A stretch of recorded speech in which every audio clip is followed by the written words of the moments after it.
Hello and welcome to the Hibernian channel.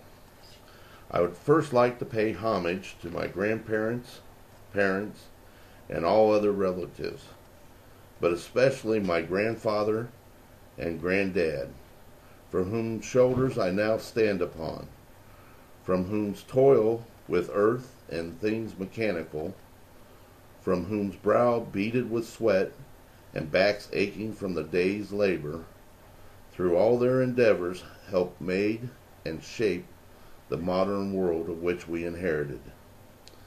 This dream of modern conveniences, roads traveled, mountains conquered, and technologies gained. Yet, I feel at times this dream of modern man can so easily slip into a nightmare. If only for a moment the guards at the gate of this dream turn their heads or are distracted, their attention averted for only a moment. For my grandparents worked hard and played their parts in history to bring about this dream of a modern utopia, whether they knew it or not. I'm not sure how they would feel or what they would think about the two wars we find ourselves fighting, or of the financial, employment, and healthcare crisis we as a nation find ourselves in. To say I know what their minds would speak to these hazards would be a lie. To say I know what words of wisdom or advice they would give or offer, again, that would be a lie. I know better than that, not to stain my memories of them with such lies. All I can hope, all I can pray for is that they can somehow speak to me from the past through lessons learned and values taught, that I have the strength of those convictions to carry me through the day and into the tomorrows yet to come. Though I lost my grandparents in the 80s, their words, memories, and love is still with me today and with every breath I take in the future. Lessons taught of their survival of not only one, but two great world wars and of lesser conflicts. Survival of a deep national depression during the 1930s and of dust bowls that make hurricanes seem as if they're mere storms. My grandfather survived gangsters and thugs. Instead of taking their money and looking the other way so they could bootleg their alcohol through his rail yard, he stood up against them. For this, he survived attempts to end his life, a bullet in his leg, and a transfer out of the Chicago rail yards. My granddad laid roads and byways that make life easier for all people today. In his spare time, he toiled the earth and grew food that provided nourishment for his family and many others on 28 acres of land. He also helped other nearby farmers work their land and bring in their harvest, never accepting payment. When questioned about this, he said, "It made him feel good to lend a helping hand." Lessons was learned and values were taught from the great societal upheaval in the 60s. What started as a movement for justice and equality for all men and women closed with an unpopular war, leaving us with images of cities burning and streets filled with rioters looting.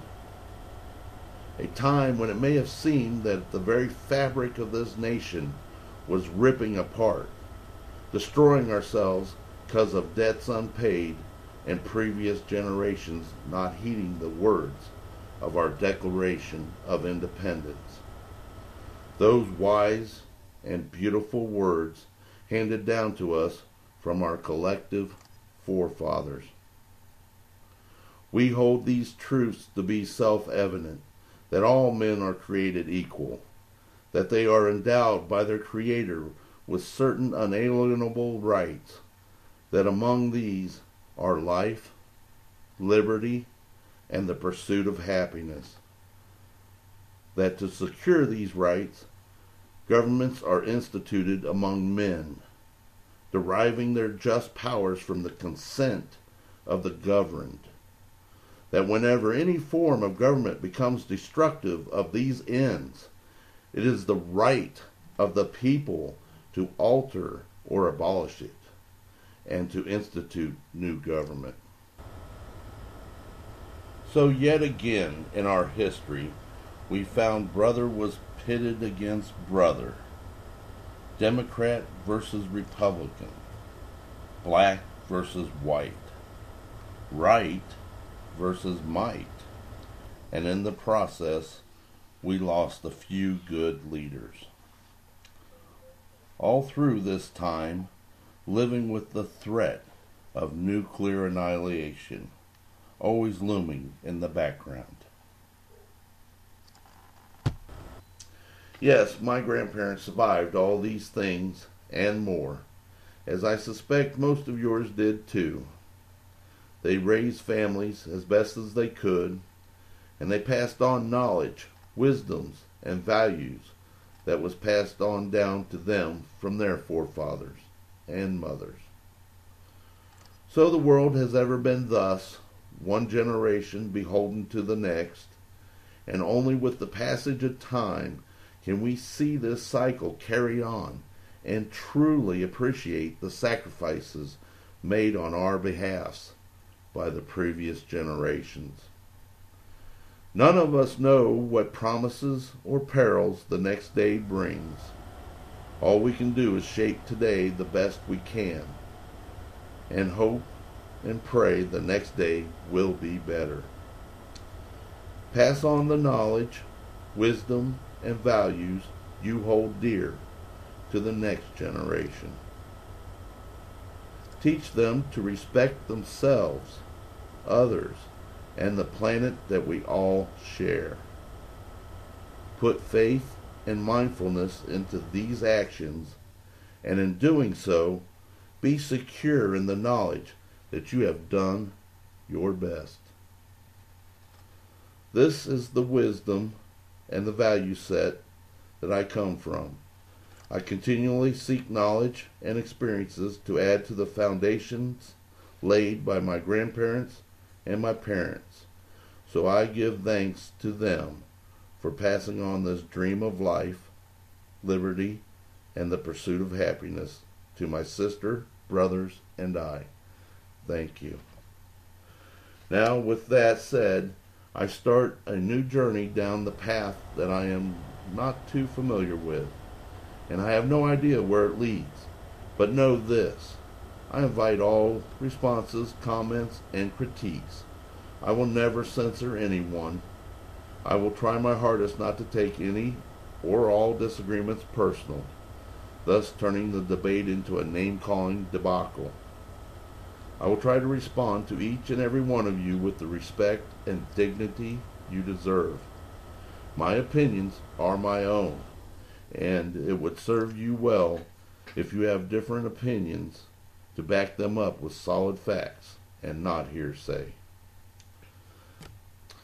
That is to say, feelings are okay, and sometimes that's all we have in the absence of facts. Just remember, not everyone shares the same feelings.